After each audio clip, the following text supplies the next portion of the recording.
End Nigerian police brutality, end bad governance, end SARS. Kienu dawn il-messaġġi mingħata ta' Niġerjani li jgħixu Malta f'rally paċifika li saret quddiem il-Parlament Malti fid-dawl tal-vjolenza li hemm fin-Niġerja. Net News kellem mal-President tal-Assoċjazzjoni tan-Niġerjani f'Malta, Patrick Umanaħ, fejn spjegalna iktar lan ta' din ir-rally.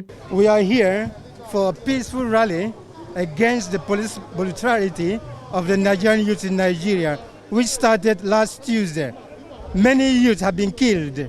These youths are graduates till their PhD for years, could be 20 years, they have no job, and they have been given fake promises every year. Madwar 3 ġimgħat ilu 20 ġew maqtula fil-waqt li mijiet oħra ġew feruti fin-Niġerja wara ordni mill-Gvern Niġerjan biex il-Pulizija jisparaw fuq id-dimostranti li qed jirribellaw kontra l-Pulizija. Id-dimostranti niżlu fit-toroq tal-Lagos fil-bidu tal-ġimgħa bi gruppi ta' drittijiet umani qed jakkużaw lill-Pulizija li jużaw forza eċċessiva b'riżultat li swew il-ħajjiet tan-nies. Il-protesti ilhom għaddejjin iktar minn ġimagħtejn wara li ħareġ filmat li juri Pulizija qed isawwat raġel. Matul dawn l-aħħar ġranet mill-inqas 56 persuna tilfu ħajjithom kaġun tal-ġlied li qed jinqala bejn id-dimostranti u l-Pulizija.